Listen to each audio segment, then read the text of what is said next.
Hi folks, Diana here from Hugging Munnin. And yeah, we're going to be doing a 2-for-1 today, based on a photograph of a dragonfly. The dragonfly appears translucent, glassy, beautiful, and sort of defying all things that you might think about in a creature. So first stages, I've drawn quickly approximately the size of the head that I want, but I'm now just checking how many head widths do I get in the body, and the answer is 1, 2, 3, 4, 5, 6, and so I can now do the same with the head on my paper and count 6 and a marker line. That's approximately where the tail's going to come, and that suits. That means the finished picture should be roughly in the middle of the paper. Then I use the same technique to give me an idea of wing lengths, leg lengths, and so that I can be sure that I've got the parameters of the picture about right, proportions about right, before I put too much work into it.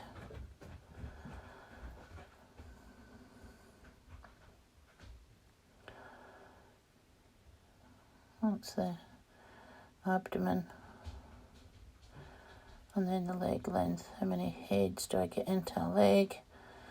And just checking, because the front legs seem to be a bit shorter than those two at the back.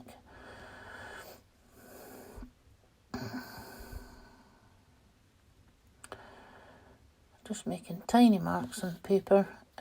You barely see, but they are there. And then I'm going to do a lightweight sketch with a view to using felt tip pens. New pens, always an inspiration to try them out. I've not used felt tip pens to draw, to make a picture in a long time, because they don't seem like a professional tool, more something for children or for school. But these are fine liners, and they are quite special colours that I thought would probably suit this subject. So we'll see how we get on. I'm just checking on the tail now, or the abdomen of the dragonfly. Quite often this can be a bit of a optical illusion, and we might think that the tail's the same length all the way through, but in actual fact it has a waist in it. So I'm just making sure we get those proportions right. So the waist of the abdomen versus the two ends of it. And here's some wings going in too. And as you can see, I'm trying to lay my pencil at the same angle as the wings in the picture. That helps to get them in the right place. So no tracing, don't do tracing. It's obviously a valid technique for those that want to do tracing, but I think it doesn't really teach you how to draw. However, doing your measurements, having a good look at your reference picture will help you learn how to draw. Those techniques that I've just used for measuring, I apply to most things that I draw, unless it's too small. Sometimes I'm doing very small portraits, but in actual fact I am only scaling this picture up slightly. As you can see, it's much the same size. Okay, so we're going to start now with black fine liner and start applying the black all over the Dragonfly, keeping to the pencil lines, but also putting in a bit more detail.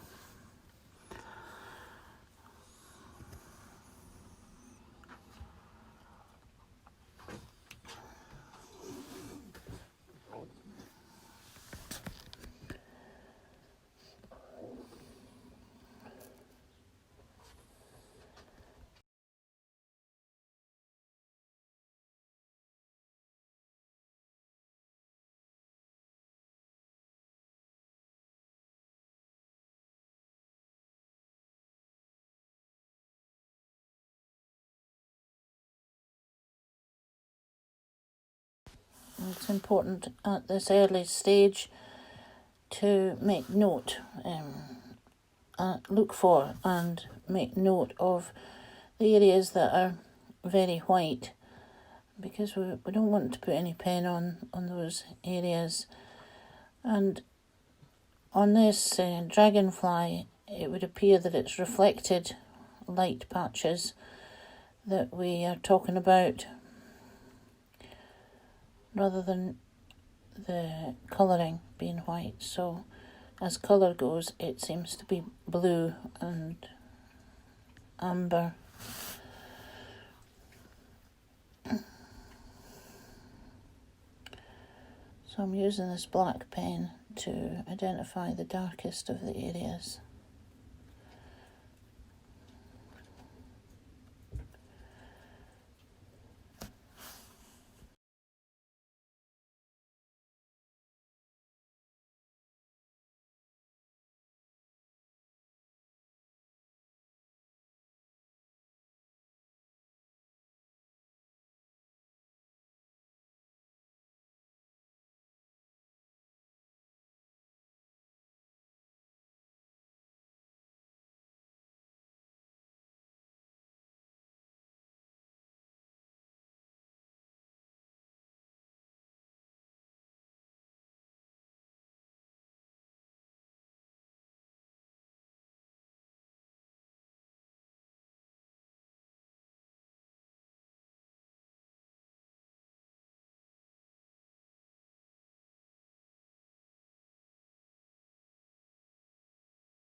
So I moved to the other end of this picture to start the tail, and I'd always suggest to people to get the accuracy as best you can on this kind of part on a subject, and so the tail's made of segments. It's a good idea to count them, make sure that you've got the right number. Similarly, when I'm doing flowers, I count petals. When I'm doing buildings, I count bricks and roof tiles. It just helps with the confidence that you've got it as accurate as you can.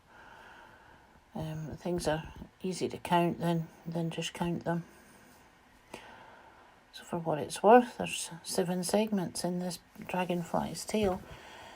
And it's one of the joys of the journey of making a picture, is that at the end of it you know a little bit more about nature and how it's been created, how it's been put together. It never ceases to fascinate me anyway.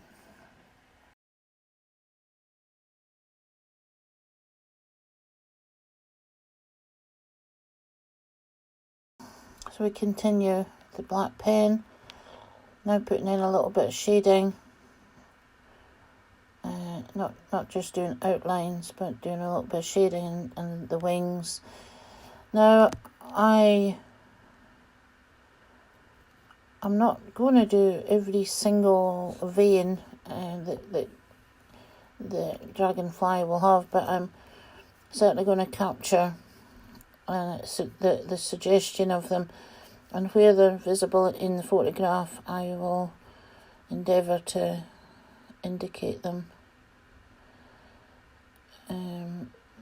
now with the pen line that I didn't do with pencil.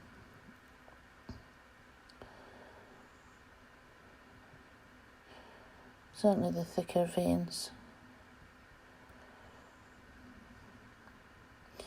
And where they're very light in colour, the pen strokes are very light as well, almost like dotted lines, and not quite solid. And then these edges are more distinct.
So here the pen drawing is pretty much complete. Just rubbing out the pencil line.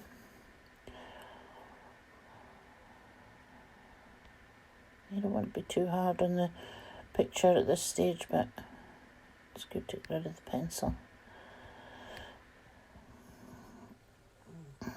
And check it over. And now we're ready to put some colour on it. Blue pens.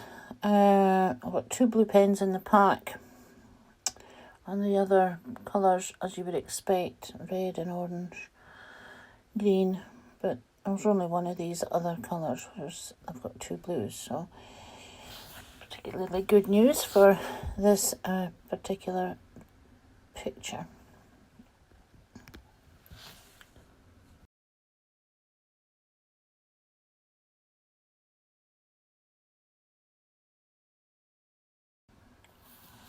So starting at the head again and closely paying attention to what's in the photograph, laying down some colours in the right spaces. And to a large extent this is a colouring in exercise.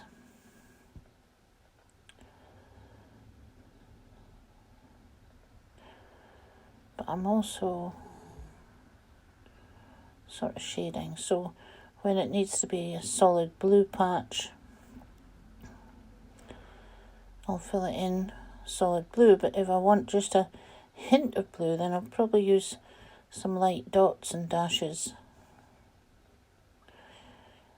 I'm going to do other tutorials that help to show you that up close, but just explaining what I'm doing. So there's a solid part and then a lighter part.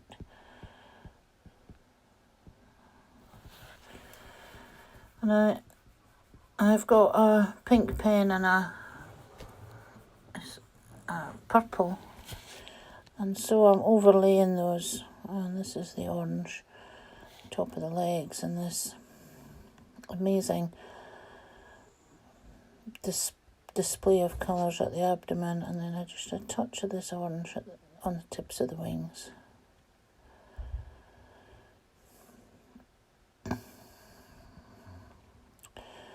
I'll mix and match, using the pens a bit like I would use brushes, putting a little bit down, stopping, having a look, and putting a bit more down of another colour.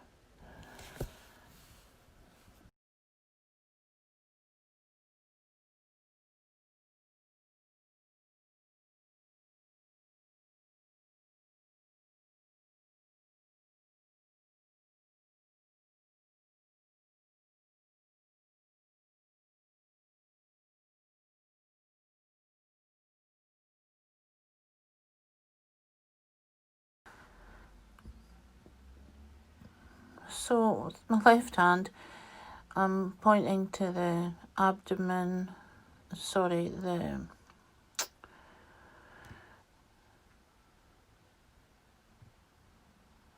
thorax of the dragonfly, and I'm not pointing at that for your benefit, but I'm pointing at it so that I can keep track of the shape that I'm particularly working on, and visually I'm looking at all those little individual colours.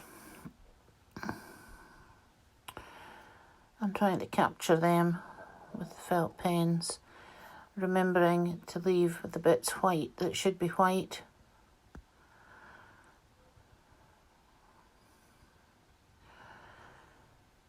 And if I can't see it, I'm not going to make it up. I'm going to leave it undrawn if I can't see it. Of course, our brains want to help us out and want to make things join up a little bit, but sometimes that's not really what you're seeing.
Okay, so that's the pen drawing finished, I think.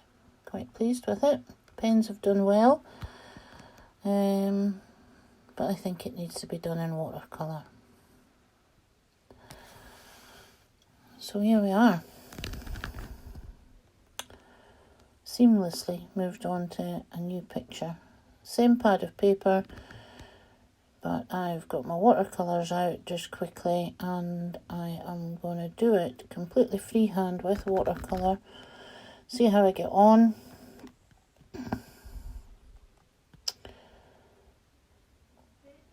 And because I've just drawn it, I've got a confidence about my knowledge of it and what I want to do. And I know it'll come out looking a bit different, but that's the beauty of two separate mediums.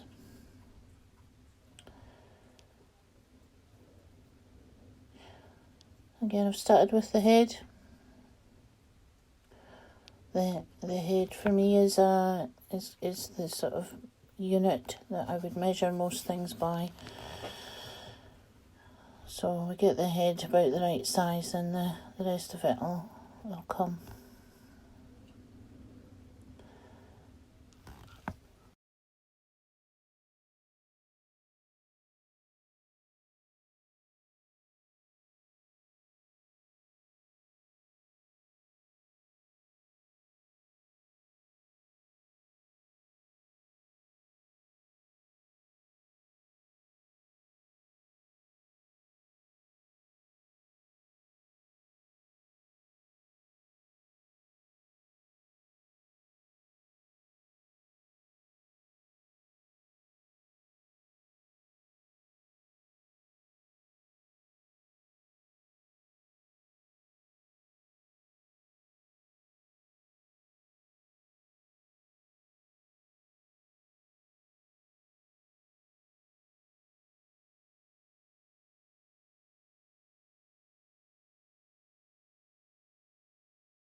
So that's the final stages of the watercolour.